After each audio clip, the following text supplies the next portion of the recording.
प्रिय विद्यार्थियों, मैं doctor Vinod Kumar Singhal, associate professor, department of business administration, government college Sujangarh. आज इस व्याख्यान में हम चर्चा करेंगे बीमा के सामाजिक महत्व पर।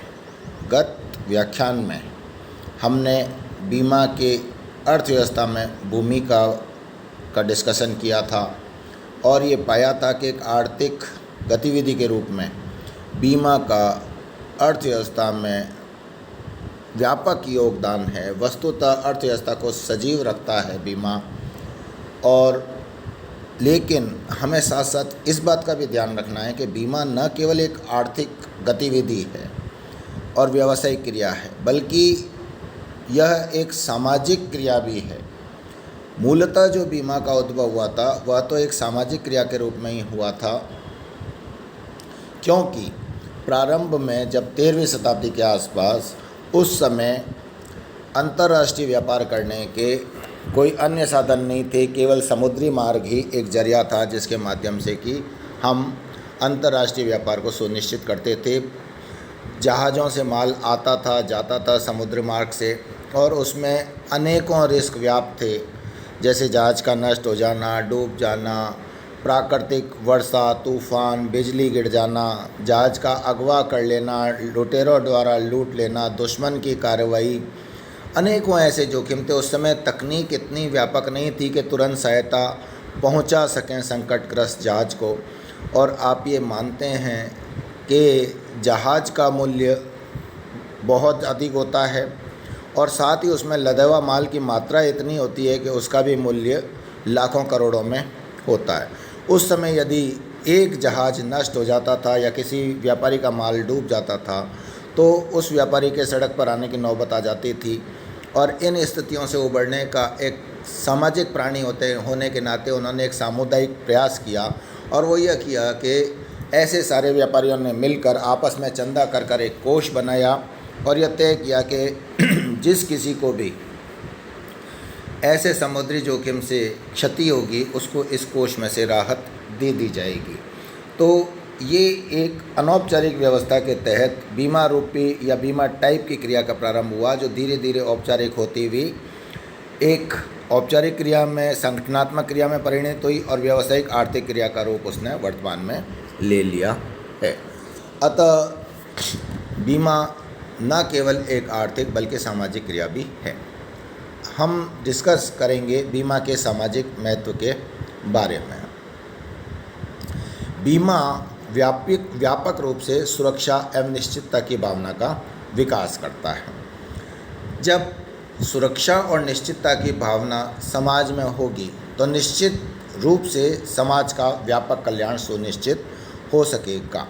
वो इस भावना का विकास इस तरह से होता है कि एक व्यक्ति एक नॉमिनल प्रीमियम देकर अपनी व्यापक जोखिम, जो भावी जोखिम है, उसको बीमाकर्ता को हस्तांतरित कर सकता है, और ऐसा करके वो अपनी अनिश्चितताओं को कम कर सकता है। अगर अनिश्चितताएं कम हो जाती हैं तो व्यक्ति तनाव रहित हो जाता है, और तनाव रहित हो जाता है तो उसका कल्याण सुनिश्चित होता है। तो इस प्रकार से बीमा सुरक्षा एवं अनिश्चितता की भावना का विकास, सुरक्षा एवं निश्चितता की भावना का विकास करता है और असुरक्षा अनिश्चितता को दूर करता है, जिससे कि समाज का कल्याण होता है। इसी प्रकार से बीमा व्यक्ति एवं संपत्तियों की उचित देखभाल की प्रवृत्ति का विकास करता है। वो इसलिए क्योंकि बीमाकर्ता जब बीमा करता है किसी विषय वस्तु का, तो उसमें ये शर्त निहित होती हैं कि आप अगर व्यक्ति के जीवन का बीमा करा रहे हैं या संपत्तियों का बीमा करा रहे हैं तो उनकी सुरक्षा के आपने पर्याप्त प्रबंध, जो कि बीमाकर्ता के मापदंडों के अनुरूप होने चाहिए, कर रखे हैं। और नहीं कर रखे हैं तो अब आपको करने पड़ेंगे यदि आपको उन संपत्तियों का बीमा कराना है तो।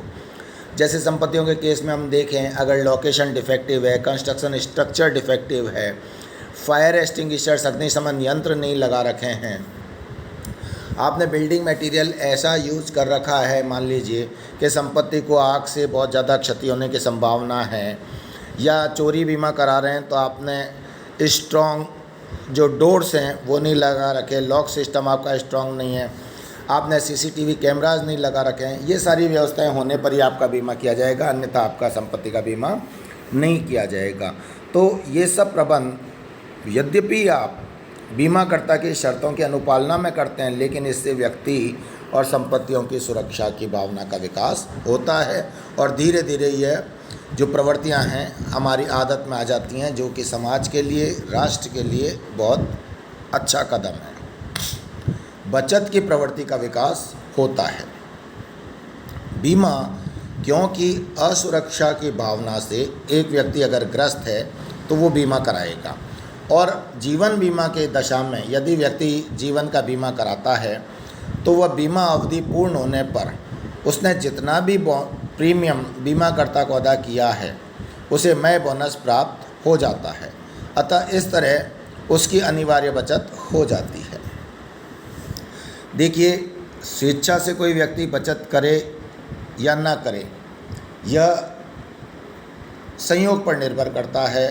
संदिग्ध है, जनरली व्यक्ति इच्छा से अगर उसको स्वतंत्र छोड़ दिया जाए तो संभवतः उतनी बचत नहीं करेगा जितना कि बीमा व्यवस्था होने के कारण वो करता है, क्योंकि असुरक्षा, अनिश्चितता को हर व्यक्ति दूर करना चाहता है। और एक व्यक्ति को यह आशंका हमेशा रहती है, जो कि कमाने वाला अगर अकेला मेंबर है, उस पर डिपेंडेंट्स हैं, कि यदि मैं नहीं रहा तो मेरे बाद मेरे परिवार का, मेरे डिपेंडेंट्स का क्या होगा, और इसी असुरक्षा की भावना से वह जीवन बीमा कराता है, जो कि एक निश्चित अवधि का हो सकता है या आजीवन हो सकता है। वो जो प्रीमियम बीमाकर्ता को दे रहा है, अगर निश्चित अवधि तक वह व्यक्ति स्वयं जीवित रह जाता है तो उसे मय बोनस, वो सारा प्रीमियम वापस मिल जाता है, और ये जो बीमा उसने कराया था ये उसके लिए एक अनिवार्य बचत का साधन सिद्ध होकर वरदान साबित हो जाता है। तो जीवन बीमा विशेषतः अनिवार्य बचतों को प्रोत्साहित करता है, जो राष्ट्र के लिए और समाज के लिए कल्याणकारी है। स्वास्थ्य रक्षा पर अधिक ध्यान। यदि कोई व्यक्ति स्वास्थ्य बीमा कराता है तो उसकी कंडीशंस के अनुसार उसे अपना स्वास्थ्य का नियमित चेकअप कराना पड़ता है, ध्यान रखना पड़ता है। और अगर वह स्वास्थ्य का नियमित चेकअप कराता है तो इससे एक फ़ायदा ये होता है कि यदि कोई बीमारी से वह ग्रस्त होने जा रहा है या प्रारंभिक अवस्था में उसे कोई बीमारी है तो उसका तुरंत ही पता चल जाता है। यदि व्यक्ति ने स्वास्थ्य बीमा नहीं करा रखा हो तो स्वेच्छा से वो नियमित चेकअप स्वास्थ्य का नहीं कराता। हमारे यहाँ ऐसी प्रवृत्ति प्राय नहीं पाई जाती, और यह प्रवृत्ति चूँकि स्वास्थ्य बीमा में एक आवश्यकता होती है, औपचारिक आवश्यकता होती है कि आपको ऐसा कराना ही पड़ेगा अगर स्वास्थ्य बीमा के तहत लाभ लेना है तो इस कारण से व्यक्ति मजबूरन यह नियमित चेकअप कराते हैं। और यह नियमित चेकअप यद्यपि बीमा शर्तों की पालना के लिए कराया जाता है, लेकिन यह बहुत ज़्यादा समाज के लिए लाभदायक है, क्योंकि इससे स्वास्थ्य मेंटेन करने में, समय पर स्वास्थ्य को सुरक्षित करने में मदद मिलती है। क्योंकि बीमारी यदि कोई है या स्वास्थ्य में यदि कोई इच्छा वचन है तो उसका समय पर पता चल जाता है। जब बीमा के कारण व्यक्ति अनिश्चितता और असुरक्षा को दूर कर लेता है तो उसकी कुशलता और कार्यक्षमता में वृद्धि होती है। ये कार्यकुशलता और कार्यक्षमता में वृद्धि उसकी आय उपार्जन क्षमता में वृद्धि करती है, उसके स्वास्थ्य में वृद्धि करती है, उसके पारिवारिक कल्याण में वृद्धि करती है, उसके रोजगार क्षमता में वृद्धि करती है। चूँकि कार्यकुशलता और कार्यक्षमता में वृद्धि होती है, इससे आय में वृद्धि होती है, व्यक्ति स्वस्थ रहता है, प्रसन्न रहता है, असुरक्षा और अनिश्चितता की भावना न्यूनतम हो जाती है, इसलिए उसके मनोबल में वृद्धि होती है। जब सामान्य रूप से समाज के लोगों के मनोबल में वृद्धि होगी तो वो समाज का व्यापक कल्याण सुनिश्चित करेगी। पारिवारिक दायित्वों का प्रभावी नियोजन एवं प्रावधान बीमा के माध्यम से किया जा सकता है, जैसे बच्चों की शिक्षा है, विवाह है, बच्चों के लिए मकान इत्यादि का निर्माण है, एक आयु प्राप्त करने पर उनको आर्थिक राहत प्रदान करना है। इन सब चीज़ों का प्रोविज़न बीमा के माध्यम से किया जा सकता है, क्योंकि बीमा बहुउद्देश्य बीमा पत्र इत्यादि कई तरह के बीमा पत्र होते हैं जो कि बच्चों के लिए या भविष्य में पारिवारिक दायित्वों के निर्वहन के लिए वर्तमान से छोटी छोटी बचतों के रूप में प्रावधान करने का आपको विकल्प देते हैं। निर्भय आवागमन। अगर किसी व्यक्ति ने बीमा करा रखा है तो वह यात्रा में बहुमूल्य वस्तुएं लेकर आराम से यात्रा कर सकता है, और अगर मार्ग में उसे किसी प्रकार के चोरी चकारी के कारण उन वस्तुओं का लॉस हो जाता है तो बीमाकर्ता उसकी भरपाई कर देता है। और यह एक बहुत बड़ा योगदान समाज को है, क्योंकि हमारे यहाँ विवाहों के लिए या बिजनेस टूर्स पर जाने के लिए एक व्यक्ति एक स्थान से दूसरे स्थान, उसका मूल निवास स्थान कहीं होता है, व्यावसायिक स्थल कहीं होता है, और वह स्वाभाविक है कि यदि किसी विवाह आयोजन के लिए जा रहा है, अपने व्यावसायिक कार्य के लिए जा रहा है, या व्यवसाय से अर्जित आय अपने परिवार को सौंपने जा रहा है, तो वो रास्ते में बहुमूल्य चीज़ें लेकर चलता है, नगद लेकर चलता है। और अगर बीमा न हो तो ऐसा करने में अत्यधिक समस्याओं का सामना करना पड़ सकता है, क्योंकि जोखिम मार्ग का बहुत होता है। लेकिन चूंकि बीमा ट्रांजिट इंश्योरेंस कराया जा सकता है, इसलिए व्यक्ति निर्भय होकर आवागमन कर सकते हैं।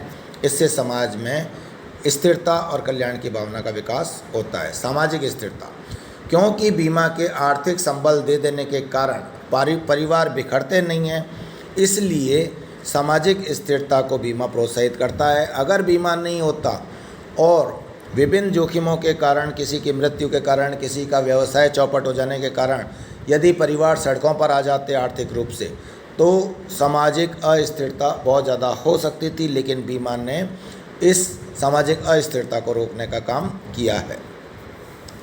इसी तरह चूंकि समय पर आर्थिक राहत ऐसे व्यक्तियों को जो बीमा करा लेते हैं, यदि संकट उनके साथ उत्पन्न होता है तो मिल जाती है, इसलिए सामाजिक बुराइयों पर भी बीमा लगाम लगाने में सहायक है। अगर बीमा नहीं होता और अस्थिरता सामाजिक उत्पन्न हो जाती तो इससे सामाजिक बुराइयों के उत्पन्न होने की पूरी संभावना रहती है, क्योंकि संकटग्रस्त व्यक्ति कहीं भी विचलित हो सकता है वो बुराई के रास्ते पर भी अग्रसर हो जाए। और ऐसा अगर होता तो समाज में अराजकता की स्थितियां उत्पन्न हो सकती थी। लेकिन बीमा ने इन स्थितियों पर अंकुश लगाने में सहयोग किया है।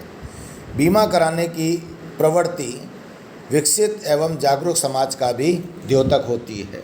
हम यदि किसी समाज का इंडेक्स क्या है बैकवर्डनेस का, उसका अगर मूल्यांकन करें, उसको अगर तोल लें मापदंड, उस पर अपने मापदंडों पर उसको परखें, तो उनमें बीमा कराने की प्रवृत्ति कितनी है, ये भी एक मापदंड होता है कि समाज विकसित है, विकासशील है या पिछड़ा है।